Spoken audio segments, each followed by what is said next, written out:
Hello and welcome to Landscape Photography World, the podcast for everyone passionate about landscape photography. I'm Grant Swinburne. I'll be your host on this show, talking to landscape photographers about their motivations, likes and dislikes. Brett Wood is a full-time professional landscape photographer who's been in the business since 2014. Formerly in construction equipment sales, this Wagga Wagga native now splits his time between the New South Wales South Coast and New Zealand's South Island, considering it his spiritual home. With over 20 years of exploring and photographing New Zealand, he specialises in workshops there. Brett's photography style is straightforward, authentically replicating scenes as he sees them. His calm, friendly nature makes learning enjoyable for his clients, capturing beautiful photos. Beyond photography, Brett enjoys fishing, travelling, family, his dog, and exploring the culinary world. He shares his passion for nature, his nuanced approach to photo editing and printing, and how teaching others during his photography workshops gives him deep satisfaction, along with lots more. I hope you enjoy the show.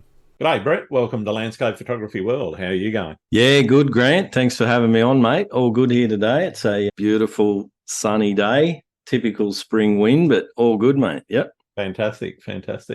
It's great to have you on. Been looking at your stuff for quite some years, actually, and been definitely had you on the list for a while. And it's great to actually get to see you, even if it is just virtually. But why don't you tell people that don't know you who you are and why you do what you do?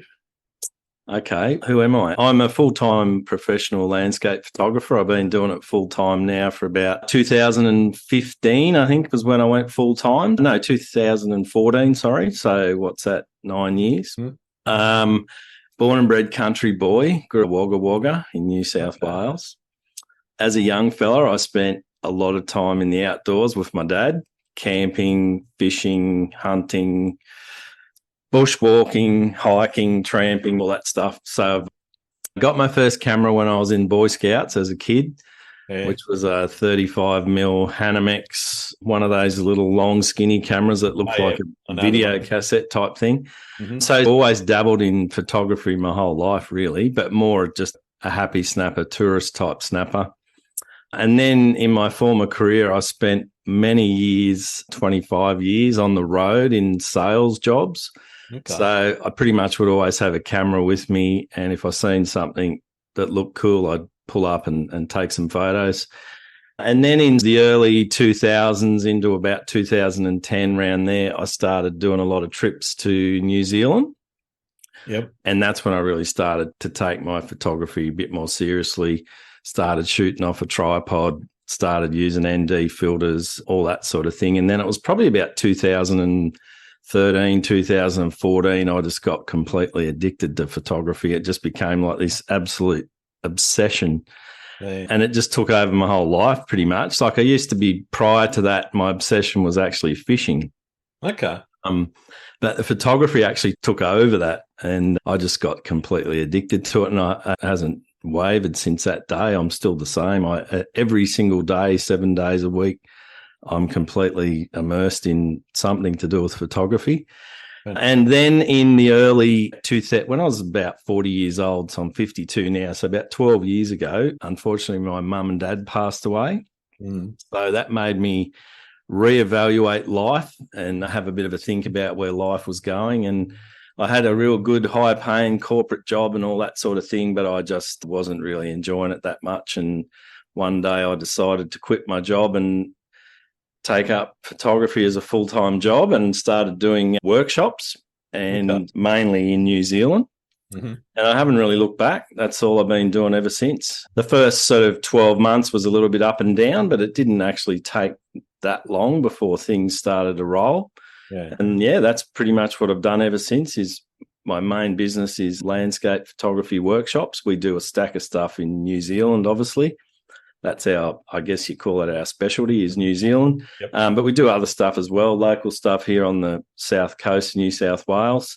And in more recent times, I've actually set up a professional level gallery here at my house. Nice. Which I actually put a fair bit of work into. I've got a professional lighting system, hanging system. Yep. So I've got a gallery downstairs of a lot of my images on. They're quite big. There's 1200mm wide acrylic face mounts. So I get a few people occasionally come through the gallery. it's like an appointment only thing because I'm often not home. We're often away doing workshops and stuff, but that's actually gone pretty well. I sell a few prints here and there. Actually got a order yesterday actually for a print. So yeah, do that. I always think, I don't sell that many prints, but then I get to the end of the year because I do actually keep an eye on the money that's coming in and where it's coming from and what areas and so forth. But I actually sell more prints than I think I do. So it goes along. I don't think any photographer that sells prints makes a fortune out of it, but it's a good sideline, and it's also something that is really makes you feel good when someone actually wants to spend $1,500 or a couple of grand on one of your prints. Yeah, so that's another thing. But yeah, that's pretty much me. I work with my partner, Lisa Milne. You can look her up. She's actually a really good photographer in her own right. And she works with me, and I think we're a pretty good team. So on all our workshops, we come as a package deal, the two of us, which I think is pretty unique because a lot of workshops might only have one guide or leader. So we've actually got the two of us. So yeah, that's pretty much what we do. This year so far, we've done 12 workshops and we've got 2 to go. We're about to go to New Zealand again on Wednesday to do 2 more, and that'll be the end of our year. This has been a big year, this one. Huge. Yeah, absolutely. Absolutely. Yes. It sounds like you're really busy. Yeah, the last couple of years, particularly since the COVID stuff, has been like really busy. COVID was a bit of a couple of years of nothingness, but so we've been working pretty hard the last 2 years just trying to catch up. But yeah, it's all good, mate. I can't complain. I'm doing what I love and enjoying it. Yeah. Okay. So where do you think that love for photography actually stems from? Is it just the desire to be outdoors, or is it something more about the artistic expression? When I think back, when I was a kid, I was always a weird kid, the left-handed kid that was sitting in the classroom staring out the window, daydreaming, and never really connected with everyone else. So I've always had a little bit of that sort of arty side to me. But more than anything, it's about being outdoors. Okay. For me, I absolutely love nature. I love being out there and out there in nature taking photos. And honestly, if I get a good photo, it's a bonus. I'm honestly just happy to be there. And someone famous once said, I can't remember who it was, but you don't always have to get the photo on your camera. You take photos with your eyes. In other words, you see the scene. That's enough for me. But yeah, so I just love being out there. I just love nature in all ways. Yeah. Yeah, I think a lot of photographers get wrapped up in the technical side and trying to take the perfect photo and don't actually kick back and relax and enjoy the environment that they're actually in at the time.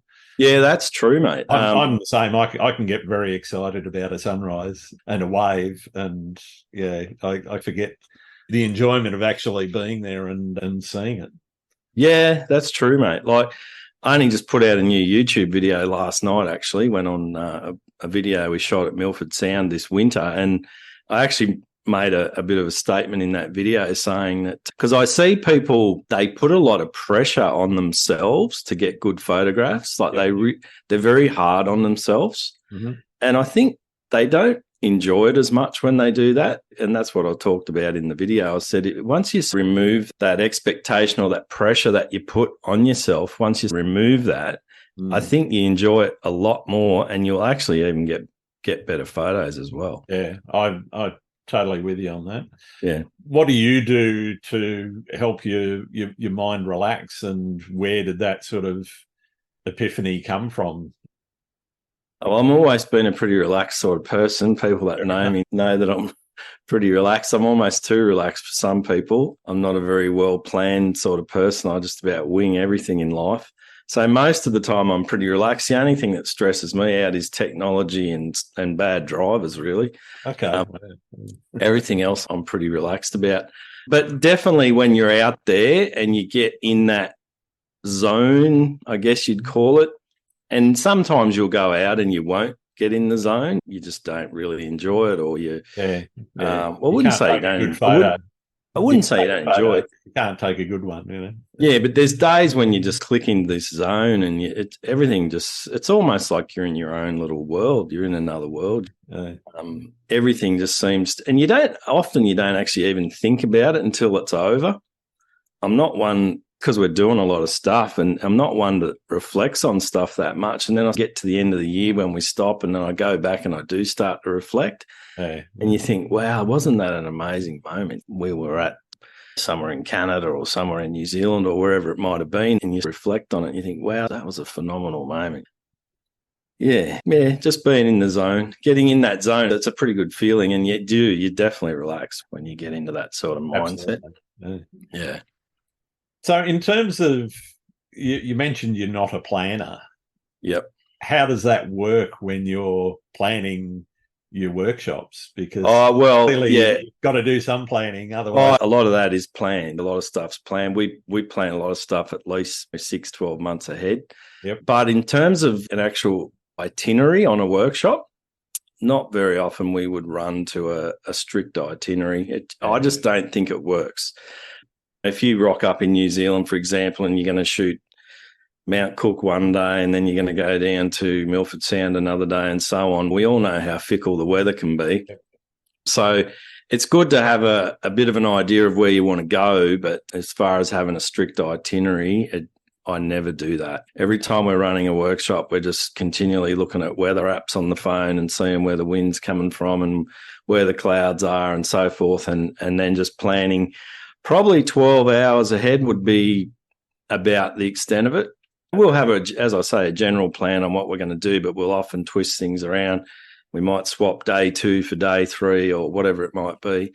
Everything else, obviously, yes, is organised. We actually spend a hell of a lot of time here in the office at home planning out all those behind-the-scenes things that people take for granted. There's actually a hell of a lot of work goes into this stuff. So I am planned in that way. But in terms of, do I plan my photography? No, not really. Not really.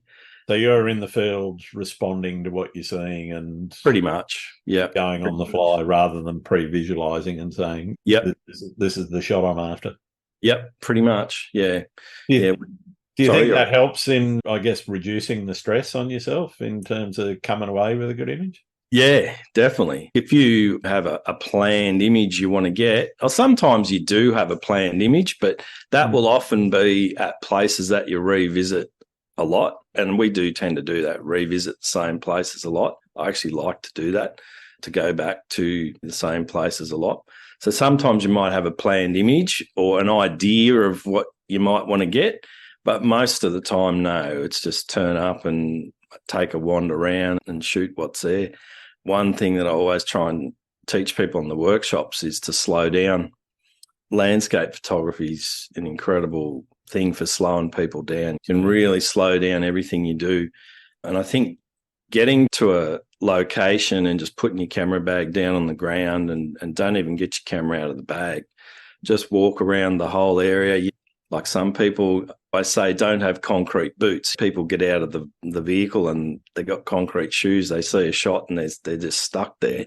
Off they go, And I'm guilty of doing that myself sometimes. But put the bag down, walk around for at least 20 minutes, half an hour, and find something that catches your eye. And I say to people, if something catches your eye, then take a photo of it. Go and get your camera and photograph it.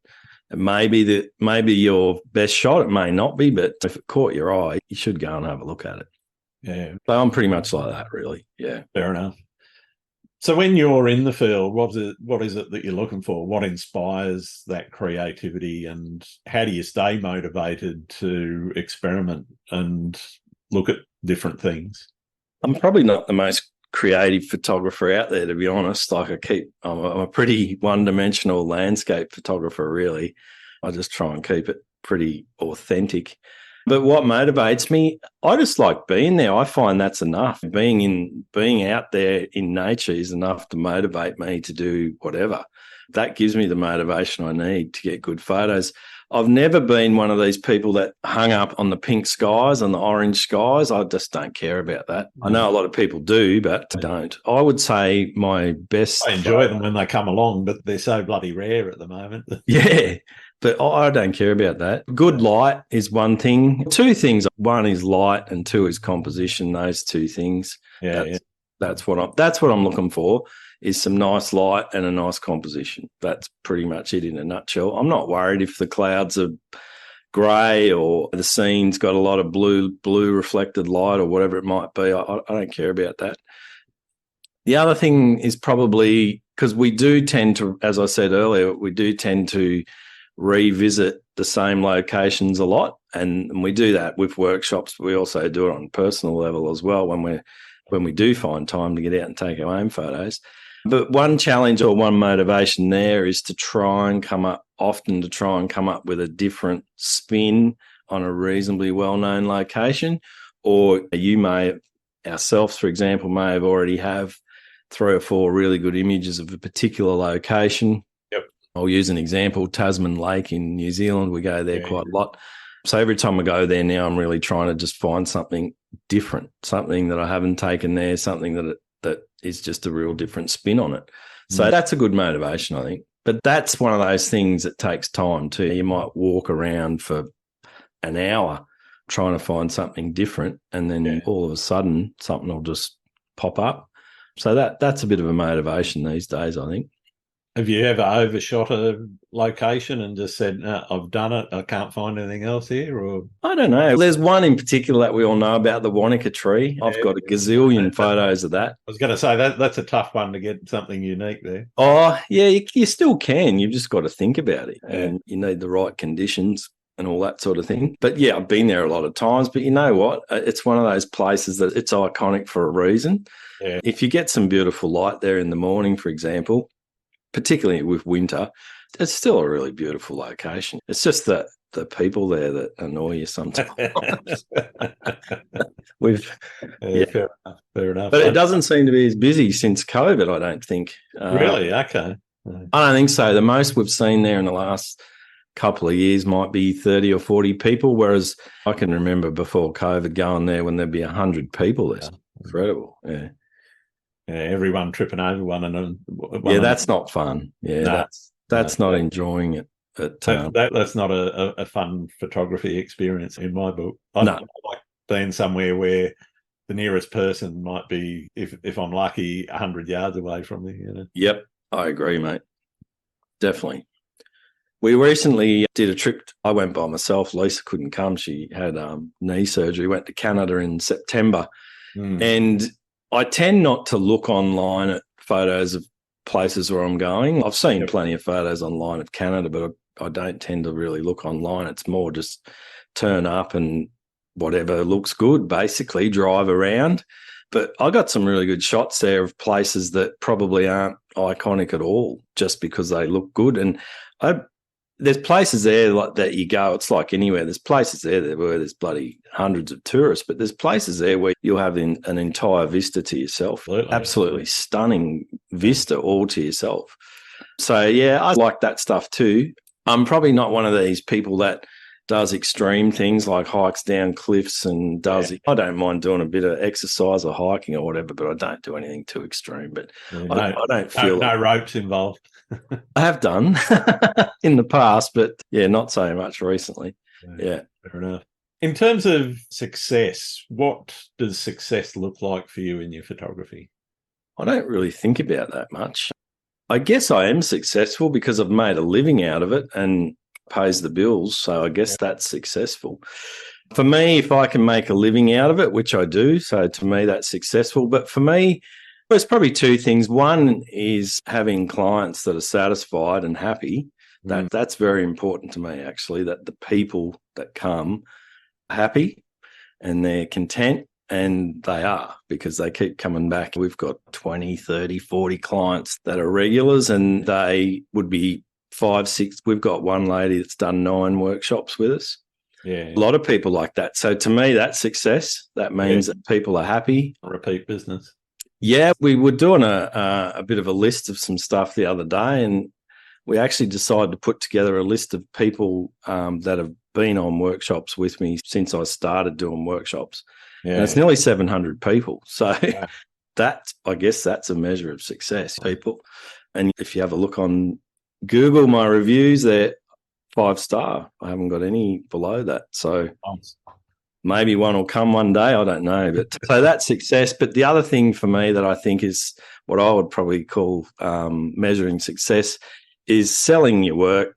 That's just always, that's the pinnacle, I think. If someone wants to actually pay good money for your prints, and I don't sell my prints cheap, that spells success. I still never really regard myself as a great photographer. I think I'm a good photographer, but there's people out there that are probably a lot more talented or more naturally gifted photographers than probably what I am. But in saying that, yeah, I guess I've done all right out of it. So that's success for me, yeah.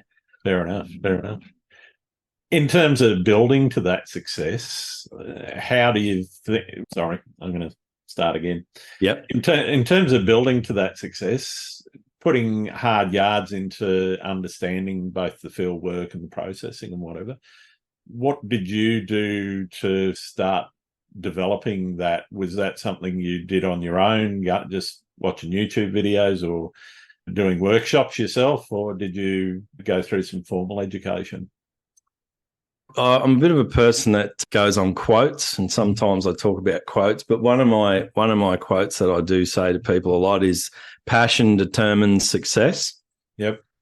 And another one I always say is "Effort equals reward." Mm-hmm. So that passion determines success. If you're passionate about something, if you're genuinely passionate about something, and you've got belief in yourself, you can do anything you want. But yeah, back to that. I guess when I first started getting fanatical about photography, I would have spent probably 6 or 8 hours a day learning Photoshop, and I would have done that 7 days a week for about 5 or 6 years. Wow. Really, really immersed in it. And a lot of that was just learning from other people. Social media was a big help. I'd see something on social media and I'd think, how the hell did they do that? I'd just ask them, can you please tell me how you did that? But the other one is YouTube, of course. I'm a huge fan of YouTube. I spend a couple of hours every day on YouTube. So I've learned a lot off YouTube. I still watch YouTube every night after dinner. I sit down and watch a couple of hours of YouTube, and I'm still following a lot of photography stuff, editing stuff, other photographers that are out in the field shooting vlogs, things like that. And I'm still always learning stuff. So it's like the world's biggest encyclopedia, right? Absolutely. You can learn just about anything. Yeah. Are there any notable ones for people out there looking for guidance to learn on YouTube? Yeah.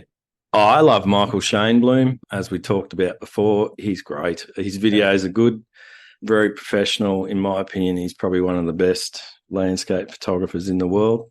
Definitely. So I love his videos. Nick Page, I like watching his stuff. Some of the other stuff I follow is wildlife photographers as well, guys like Morton Hilmer, Steve Mathis, guys like that. I find, because I still like following that stuff as well. But on the editing side of things, there's a guy called Blake Rudis. He's called the F64 Academy. I like him. Flern, Aaron Nace, PH Learn. Yeah. He's good. What's the other one? The Indian guy? Pix Imperfect. Pix Imperfect, yeah. Yeah, so probably those ones from a learning point of view. Yeah, they're definitely 3 Photoshop ones that are well worth it.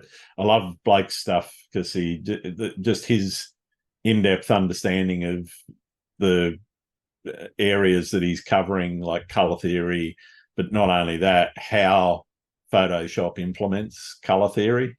Yeah. He's very good to watch. And he's another one of those guys that you can tell when you watch his videos that he's really passionate about it. Absolutely. Yeah, I like that. Yeah. And I've bought a stack of other photographers' tutorials as well. Yeah. I think if you've got a big ego, you can say, I don't need to learn off other photographers. I know everything, blah, blah, blah. But that's not the case with me. If I If I admire another photographer, I want to know how they do stuff. So I often buy the tutorials and have a look at them. I recently bought Daniel Corden, actually. I recently bought his tutorials and had a bit of a look at them. Yeah. He's got some good stuff too. Yeah. Yeah, and his editing techniques are relatively simple too. They're Definitely. Not too technical. Yeah. Circling back to where you decided to go full time, how hard was it to make that decision, and what sort of things were you putting in place to make it easy to make that decision? Yeah, when I think about it, it was probably planned to a degree, because probably 12 months before I actually quit my other job and went full time, I started to do things in the background. Yep. And back then, you could actually get a pretty good following on social media and a lot of engagement. So I did well out of social media back then. I got a lot of people that followed my stuff. Yeah. So I worked hard at that, at trying to build up a bit of an audience in the background. But I also, when I was still working in my other job, I also started to do a few workshops sort of part-time. And I used to live at Port Macquarie on the mid-north coast. Mm-hmm. So I used to do just weekend workshops there, where we'd start on a Friday afternoon and finish at lunchtime on a Sunday. Yeah. So I started doing that just to learn the process of doing a workshop and what was involved and the planning and whatever else. So I did that for a while. And I think I did one or two New Zealand workshops as well when I was still working in my other job as well. Mm. And did that, just took time off work and did those just to test the waters. And yeah, I just woke up one day, really. It was probably a period of a 12-month period where I slowly but surely just started to lose interest in my former career. And because I had an autonomous job where I worked for myself sort of thing, I didn't have to report to a manager each day or whatever. Yeah. So to be honest, I started spending more of my work hours working on photography stuff. They can't sack you now. No, they can't sack me. No. Yeah, building up my photography business than I did working on my real job. But yeah, one day I just woke up and said, I'm going to give this a go. I'd worked for the company for years. I had long service pay and a few savings stashed away and all that sort of thing. So I worked out that I could afford to go for a year without an income if I had to. I could pay the bills. And so I thought I'll give it 1 year and see how it goes. And 6 months in, I reckon, and I was pretty much decided this is the life for me. This is where I'm going to go with it. Yeah. Awesome. Yeah. In terms of learning that process that you mentioned of hosting a workshop, what's the most important thing you learnt in that period? Well, that's a good question. I think there's a couple of things. One is you've got to always put the people first. And he who shares wins is a bit of a quote. So the more information you share with people, if you're very open with people, and you need to, the customer's always first. So you need to think about making sure the customer gets what they want out of the experience. Yeah. And that's something we're pretty focused on, actually. We normally often ask our clients on the first day of a workshop if there's anything in particular that they really want to achieve. Yeah. And some people don't care. They're just there for the experience, but other people might have something in particular that they really want to learn. Yeah, they want to work on. Yeah. Often people want to learn more about using ND filters. That's always a common one, but there will often be special things, like someone will say, I really want a particular shot of Mount Cook or Tasman Lake or whatever it might be. I really want that. I want to frame it and hang it up at my house, or I want to learn more about shooting waves or whatever it is. So then you'll be aware that person's told you that. So you'll really make that effort to try and make sure that works for them. Yeah. So yeah, that's one thing, making sure the customers always comes first. There's a lot of other stuff from a business point of view.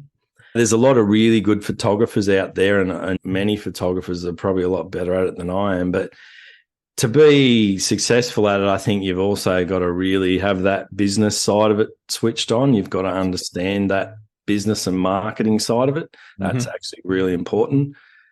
And I think for me, like, I came from a sales and marketing background for many years, so I think that definitely helps.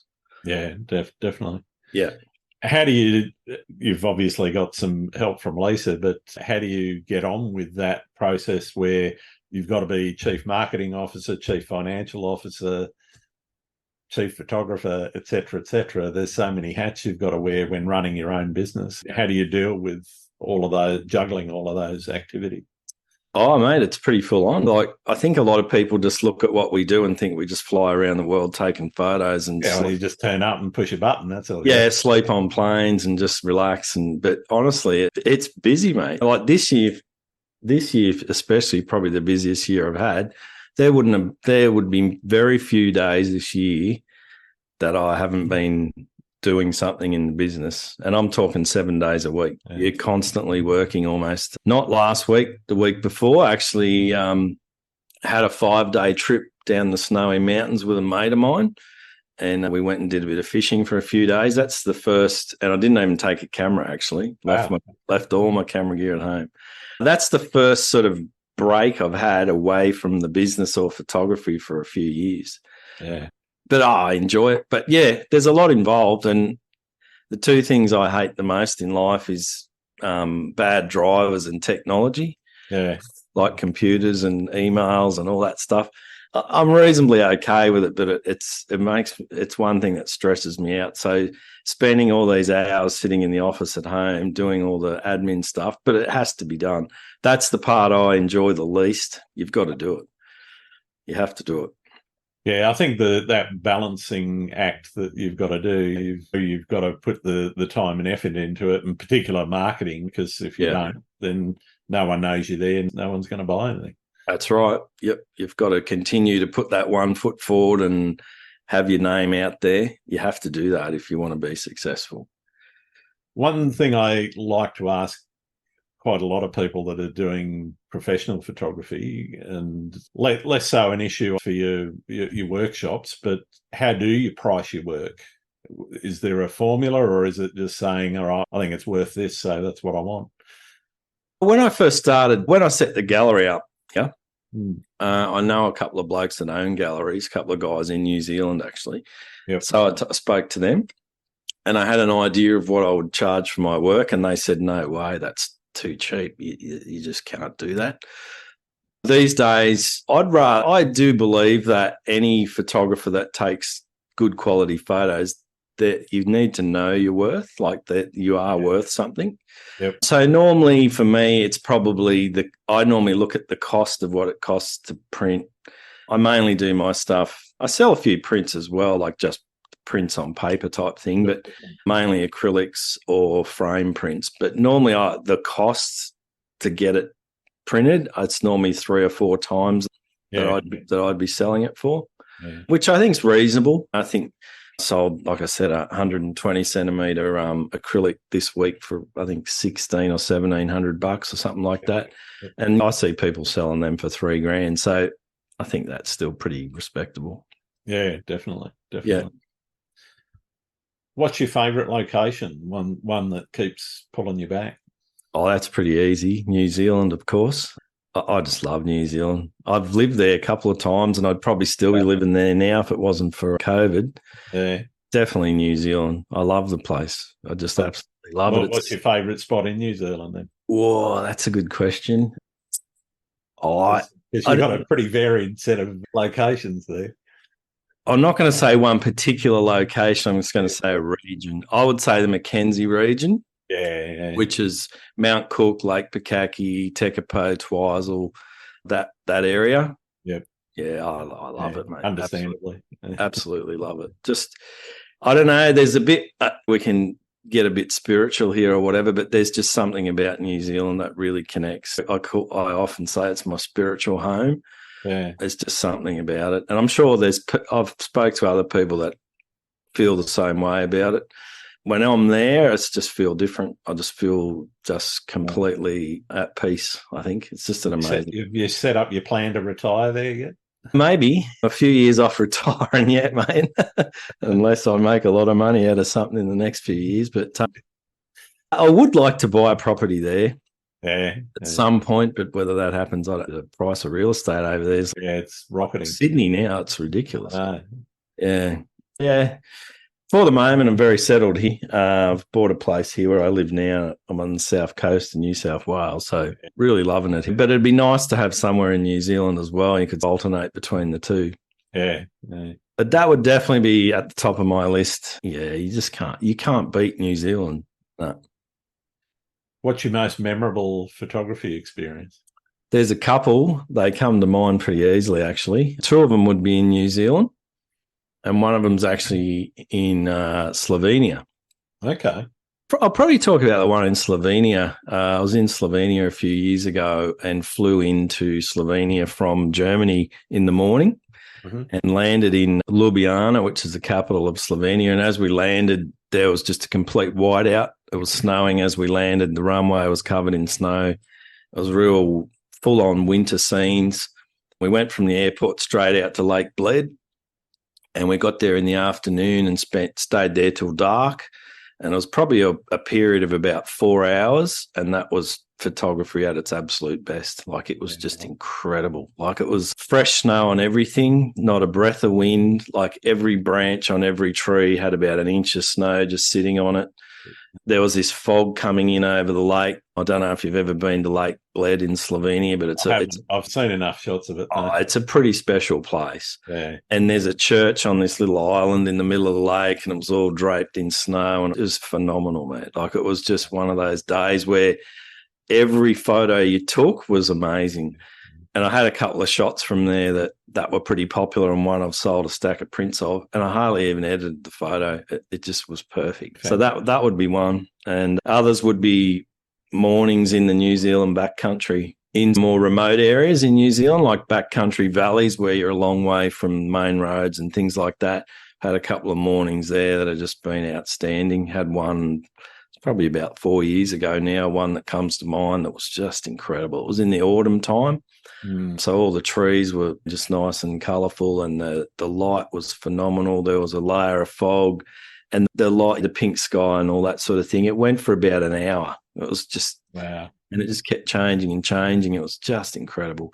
So, yeah, that'd probably be the two that really stand out, I think. Yeah. What about horror stories? You live for those moments. Yeah. Oh, absolutely. Yeah. Horror stories. Yeah.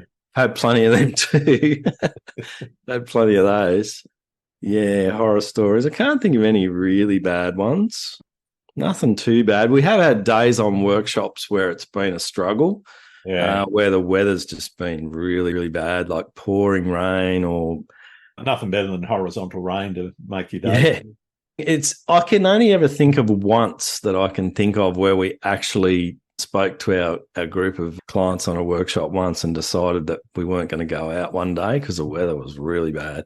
That's only once, so that's pretty good. That's a pretty good strike, right? Yeah. That's pretty good. And I was prepared to go, gave the decision to the people, and they said, oh, no.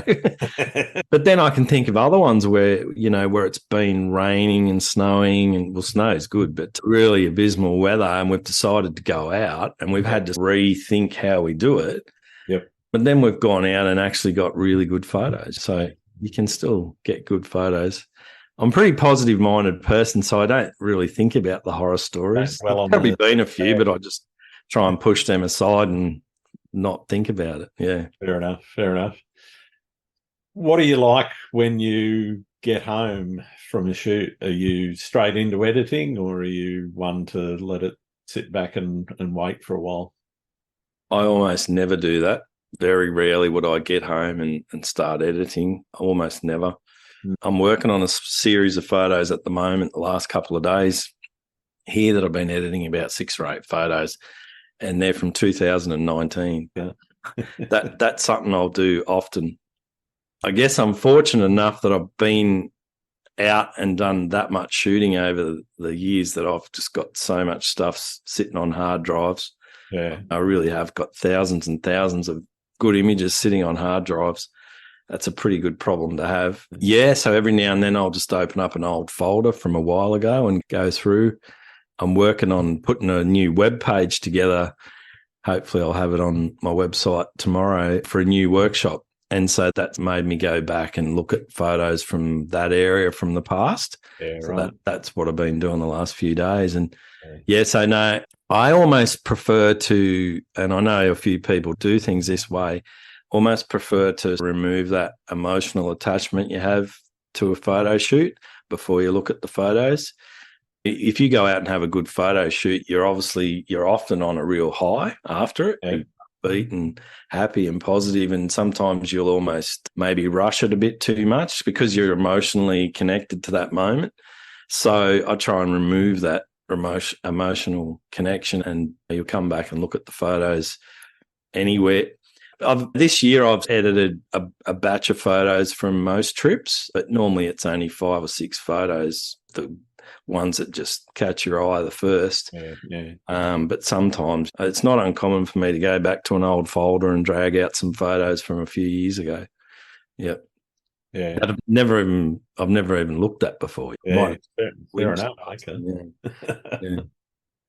Yeah, I'm normally straight into an edit of some sort, but yeah, I know what you mean. I've tried to take that step back and separate yourself from the time, because there are times when I've gone into it and I don't know if it's rushing or whatever, but I then look at it a couple of days later or whatever and I go, what was I thinking? Yeah, that always happens. But you know what else you can do too? Because as you go along, your style changes, what you like and what you don't like changes, but also your skill level changes as well. Absolutely. There's no reason why you can't go back to a couple of your favourite photos that you took a couple of years ago and do a fresh edit on them. Go back to the raw file and start all over again. Yeah, exactly. Which I've done before too. Yeah. Yeah, I don't think there's anything better than going back and taking a look. And in a lot of ways, it shows you where you've come from in some ways, but also it gives you that ability to apply things that you've learnt in the intervening time to the older images. And there's new tools, there's new techniques that you've learnt, etc., in that time that can really make a difference to how you would have edited it back in the day. Yeah, absolutely. I agree. Definitely. I'm probably more critical now of my photography than I've ever been. But I think I still sometimes will edit a photo that's not good enough. Yeah. But I think I'm getting better at that. Sometimes I might spend 15, 20 minutes on a photo and then I'll just delete it. And I'll just say, no, it's just not good enough. And whereas, I've done that. In the past I might have persevered with it, but now I just say, no, it's just not good enough, and I just forget it. Yeah. Someone famous once said, and once again, I don't know who it was, but it might have been Ansel Adams, maybe, I don't know. Landscape photography is about 97% failure or something like that. And it's pretty true. Like if you take 1,000 photos, you might have 20 good photos if you do them well out of that. Yeah. No, it's probably about that. Sometimes less for me, but yeah. There's shoots. There's times when you go out on a shoot and it might just be a local beach seascape shoot or something like that. Yeah. I'll come home and I won't necessarily download the photos straight away. I'll just leave them in the camera on the SD card. And a couple of days later, I'll look at them again and I'll just format the card. No, they're no good. Just delete. Yeah. No, I tend to back them up and then delete them off the computer. Yeah. I'm normally first thing I do is get them home, get them onto the computer, and then there's offline backup and a local backup here, which helps me not lose anything that I might want. But then if I take a look at it and I go, nah, and I ditch it, then What are you using to back up? I use a couple of products. One is Carbonite, which is the offline. Carbonite, is it? Yeah, Carbonite. It's a cloud-based backup service, so it just runs a client on your computer and sticks everything up into the cloud. Right. And keeps it all in sync. The other one that I use is one called SyncBack Pro, which basically, so what that does, I use that for the local backup. So I've got one of those sand drives, and basically, again, it's just a client that sits there and shifts everything onto the sand drive for us. Okay. Yep. Keeps it all. Keeps. I know at least if I have a fire or something like that, Yeah. then I can restore. And I had a situation where the power supply on the computer died about 3-4 months ago, and so she wouldn't boot up, wouldn't do anything. Took it down the shop, got new power supply put in, and in doing that, they also cleaned it up a little bit, and just to make sure. Luckily, I didn't lose anything important, but just to make sure, I was able to go through and do a comparison with what was on the backups with what was on here to make sure that I hadn't lost anything, and it was all good. Yeah, I'm using one called Crash Plan. I'm not a real techie guy, so I don't know if it's any good or not. I've been using it for a few years now. Don't know it, but I've got one big hard drive here, which is one of those big G technology hard drives. 12 or 16 terabytes or something. Nice. Yeah. And it backs up to this Crash Plan. But I don't know if it's normal or not, but I find it's very slow to back up. Really? Okay. It hasn't done a full backup for a couple of months. It's still going. Going in the background. But I suppose I'm backing a lot of stuff up to it. 16 terabytes will take a while. Yeah, and I've more recently video stuff as well. Yeah, that will take a while. 4K video files and stuff. I've found with Carbonite, because it's not, so it doesn't do a full backup at any one point in time. It's basically incremental. So if you change something on your hard drive on the computer, it'll then just move everything up into the cloud for you. Yeah. The other one is a little bit different. That's taking a full backup, and I've got that set up differently, and that does take a while. I don't know exactly what I've got. I think I've got about 8 terabytes of images and video and documents and various other bits and pieces. So it's still a lot of stuff. Yeah, takes a while to manage it. And I think one of the hardest parts in dealing with it is just making sure that where stuff is when you want to go looking for it. That's a problem. Sometimes, I want to find this photo, and it takes me half an hour. I can't remember what year it was. I can't remember what season it was. Where was it? What year was it? Yeah. It's amazing how quick the years go. And you think, that was about 2020, and it turns out it was like 2017 or something. That's it. Yeah. You mentioned printing your work. Yep. You got any tips for prepping images for printing? Do you print your own, or do you use a service? No, I don't print my own. I've never got into printing my own, but I have learned a fair bit about it over time. And two things. One is use a good printer, use someone who actually knows what they're doing. Like everything in life, it's not always the cheapest product that's the best. Often the cheap ones are no good at all. Yeah. So I've got a few people that I use for things. I do a lot of acrylic face mounts. Yep. So I use 5 Magics in Sydney, a guy called Patrick. He's a good fella. Yeah. He's over on Brookvale, near there somewhere. Yeah. He's a good bloke, does a good job. He specialises in acrylics. So, I've used him for years now. He's done a stack of stuff for me. Yeah. But, I've learned a bit over the years. So, whenever you finish a photo sort of thing, you have what I call your master file, which will be like a TIFF file for me. Yep. And then you'll have your small file you put on your website or social media or whatever. So, often that photo that you put on social media is quite different to the one that you print. Yep. So you'll go back to that before you send it to the printers. You'll go back to that TIFF file. I'll pixel peek, even though I might have printed it before. I'll still do it again. I'll pixel peek the TIFF file, go over pretty much every pixel, make sure there's no blemishes there. Mm-hmm. But normally I flatten the image a bit and what I mean by that is I bring the highlights down a bit and bring the shadows up a bit. Yeah, even a bit more of a flatter look, even add a little bit of exposure sometimes. I find that prints better when you do that. And then the other thing is your sharpening. Sometimes I'll use like the TK panel to sharpen my photos for social media. Yeah. But then if I'm going to print an image, sometimes I'll actually take some sharpening out of it before I print it, because sometimes when they print, they can actually look too sharp. Yeah, they can they look crispy and crinkly. Yeah, a bit too sharp sometimes, depending. Sometimes I'll actually take a bit of sharpening out, but I'd say flattening it out a bit is a good tip before you print it, because there's any printer or printing machine always prints blacks very dark. Yep. The other thing, which is probably not a bad process, is to consider where the print's actually going to go, like which wall of a house it's going to be on. This is something I will often ask people. For example, is it going on a white wall? Is it going on a dark coloured wall, etc.? Yep.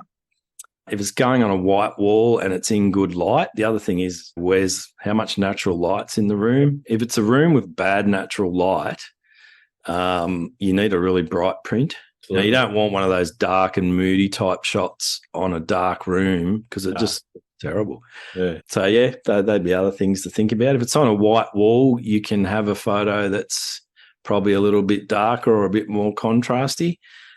Yeah, depends on the room. More about the natural light, I think, how much light's in the room, as to how bright you make the print. Yeah. They're all things to consider, I think, if you want to do it properly. Yeah. Definitely. And I think, as you said, having a chat to the printer and the client and understanding what it's for is vital, because that really helps you process it properly so that it ends up looking good. I think a good printer, if you send them a TIFF file and there's something that's a bit too dark, or you've clipped the blacks or whatever it might be, they should contact you and say, don't know how this is going to print. Maybe you should have another look at it. Yeah. One of the things I do just out of hand before I send it off to the printer is do a levels adjustment. Yep. In that, you've down at the bottom of your levels adjustment tab, you've got 0 and 255 values. Yep. 0 almost always goes to 5 or 10. Yep. And so that there are no blacks. Yep. And the whites I bring down probably to about 250. Yeah. Just knock those 5 points out of it. And that's a good idea. To give you a better result than if you leave it alone, because if you do have any absolute blacks or absolute whites, then, as you say, it's not necessarily going to look that great when you print it. No. Yeah, I've printed them where the blacks have been not clipped, but pretty hard towards black, and they come out a bit too black for my liking. Not so natural. Yeah. That's the key. Is it going to look natural? Yeah. But then again, some people like that look too. So it depends on how contrasty you want it. Yeah, that's right. Yeah. Depends how many likes you want on Instagram, mate. Yeah. The more contrast and saturation you give it. I think that used to be the way. There's a little bit more discernment now. Not much, but I think, you know what? That definitely was absolutely the way to go. And magenta, mate. They love the magenta. If you can, I think now there seems to be, I feel like in the last 2 years, there is quite a lean going back towards that more natural look, which is good, because that's more the style I like. Yeah, I'm the same. Yeah. Got to say, I'm guilty of pumping the contrast and the vibrant stuff a little bit. Yeah, we've all done that before. Yeah. How do you deal with a creative wall? Have you ever hit a creative wall and said, it's all too hard, I don't want to do it anymore?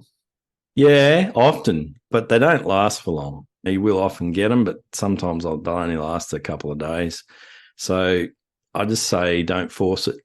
You can't force it. If you jump on your computer one night, you decide I'm going to do some editing, and you pull up a few photos and you start editing, and you're just not feeling it. You're not sure what to do in terms of what you're going to do with the edit.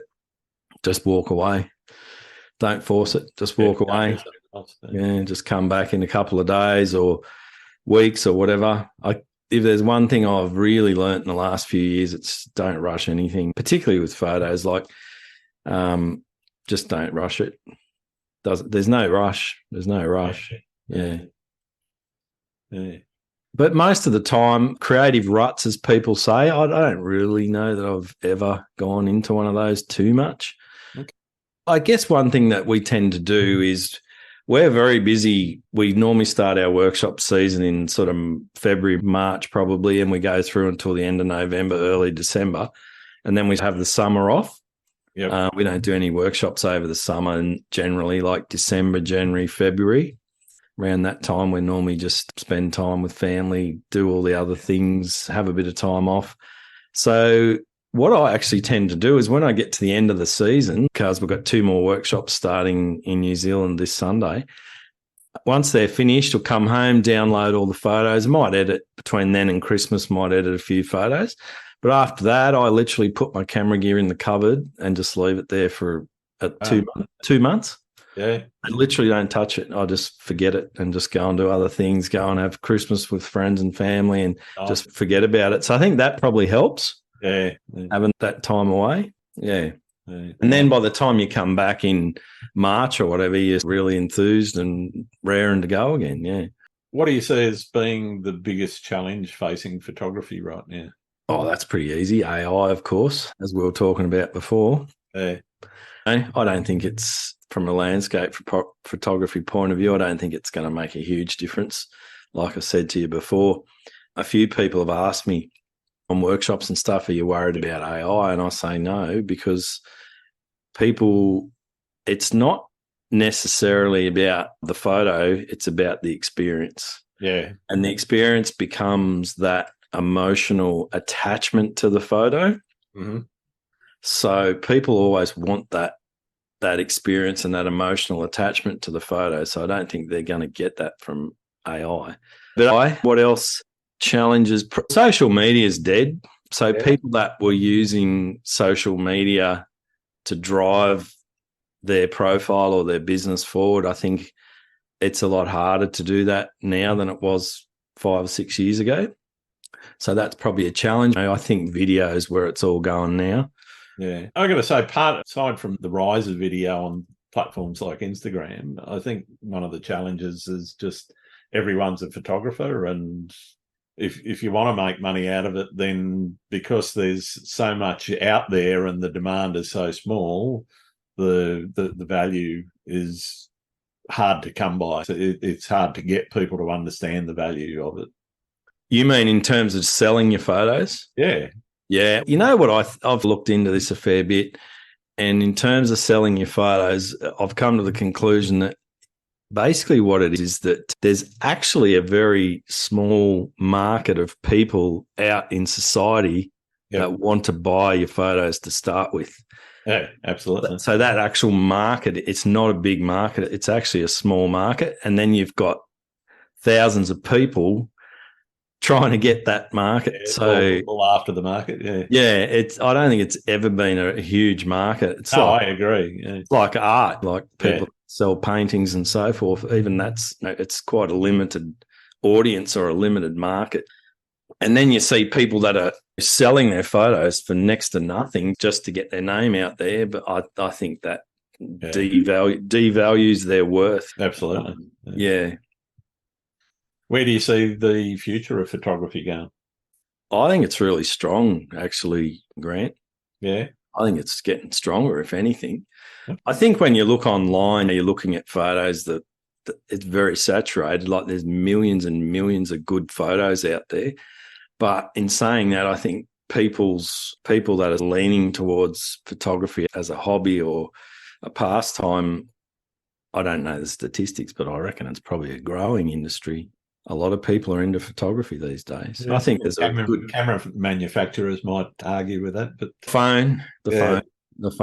There's lots of people that call themselves photographers that are doing it all on their phone these days. Oh, absolutely, and video as well. Yeah, there's heaps of guys shooting YouTube now on their phones. These new phones, new iPhones. I don't know much about the other ones, but they take amazing video. Yeah, so I think it's still strong. I think everyone always likes photographs. I don't think we'll see the industry get, lose any momentum. I think it'll just keep going. But there does seem to be that the people that are making the cameras, there does seem to be that in the middle of the market. So you have your cheap camera, like your entry level SLR type cameras, and then you have your high end professional level cameras.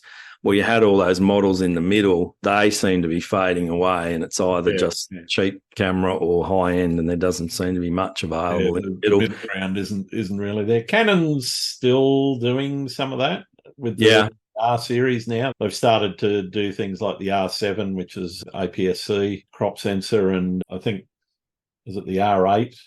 Yeah, one of those, but I don't know. Canon and Sony tended to, as you say, split the difference and gone to either the high or the low end, I think, in the mirrorless space. I think what that is that middle market, the people that were buying those cameras in the middle are now just using their phones. Yeah, buying phones and taking that over. Yeah. I've had heaps of like friends and relatives and things ask me, I'm going on a trip to Europe. I want to get a good camera for my trip. What should I get? And I say, what do you want? Your tourist sort of snapshots? And they say, yep. I say, just use your phone. Yeah. What do you need to go and buy? They're great until you want to blow something up.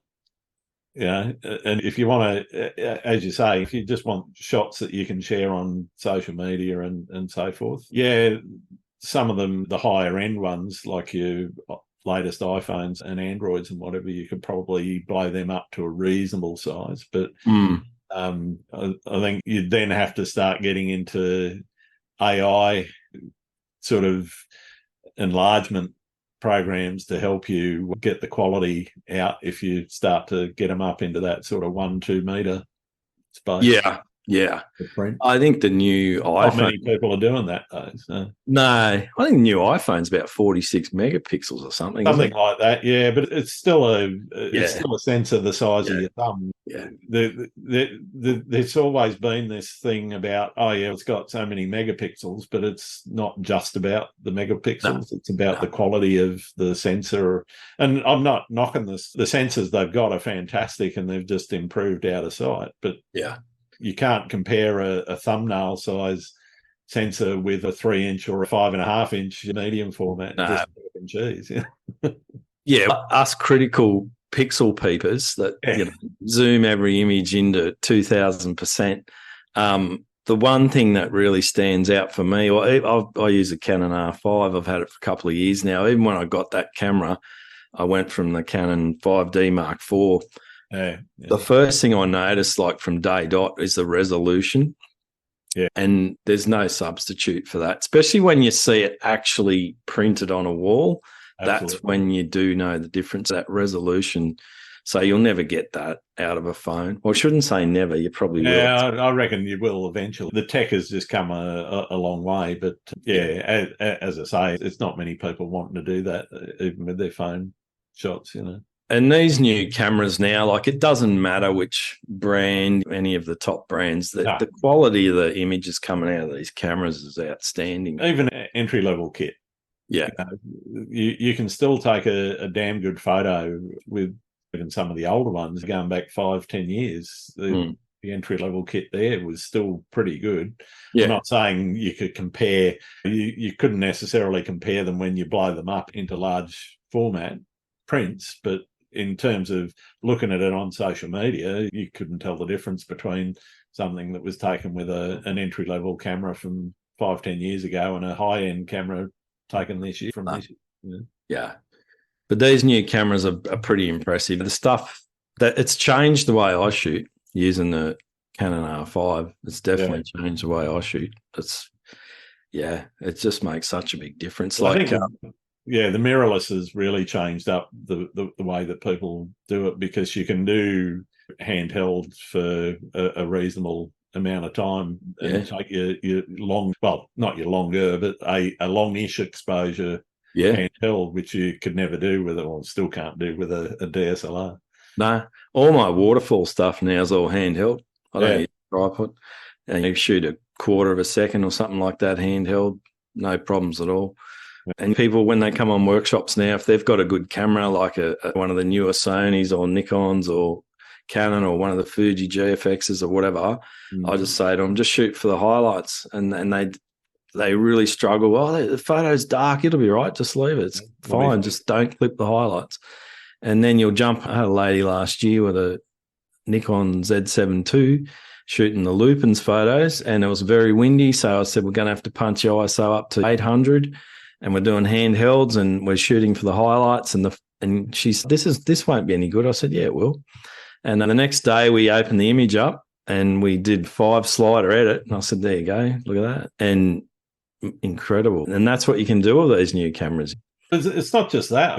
I don't know if you've seen the ID noise in Lightroom and Adobe Camera Raw. Yeah. I've got some old shots that I know were really badly underexposed and noisy as buggery. And I stick them through that and push the button, wait a couple of seconds, and noise is gone. Yeah, no, it's pretty impressive, that new denoiser. Yeah, does a good job. Absolutely. I know, getting back to Michael Shainbloom again, he did a YouTube video there not long ago where he analysed all the different denoise programs, and the Topaz and what's the other one, DxO and all that sort of stuff. Yeah. And he reckoned like the Lightroom one was as good as any. I use Lightroom or use Camera Raw, same thing. But it's the same software basically. Yeah, it's impressive. It's impressive. Yeah, definitely. What's your favourite thing about being a photographer? The unknown, maybe. I think the favourite thing is probably the unknown. Every day is different, and some days just turn out to be incredible days, and that's an unknown. You don't know that's going to happen. You get up, you go out, and you shoot, and all of a sudden it turns into this absolutely amazing day that is a real memorable day. Yeah, and you didn't know that was going to happen. Probably that. Yeah, cool. I also I am also a person that I really do get a lot of enjoyment out of teaching people. I actually really do enjoy that. And particularly when I see people improve, or the main thing that I like to see is when I see their confidence improve. Yeah. They become a lot more confident in their learning. Yeah. That's a highlight. That's a favourite part. Yeah. What's the worst thing about being a photographer? Getting up early, like at 3 or 4 o'clock in the morning, because I've never been a morning person. So when I'm at home, when we're here, a handicap for a photographer. I know. When we're at home here, when we're not doing workshops, I don't get up early. I'm a 9 o'clock, 10 o'clock wake up, stay up late watching YouTube and sleep in every day. But on workshops, you can be up at 3 or 4 o'clock in the morning. So that's not my favourite part. Yeah. But I always say, I don't think I've ever regretted getting up early. Once you've actually gone out and experienced a sunrise or whatever, even on a miserable day, you still don't regret it. You still always enjoy it. Yeah. So that's one part. That'd probably be the one. Yeah, getting up early. I don't like that much, but yeah, fair enough. That comes with it, right? You've got to do it. Yeah, I've got a new least favourite, and comes from tramping around a national park in Queensland. There's leeches. Oh yeah, mate. Oh, they're brutal. Them things. These things were ridiculous. They were.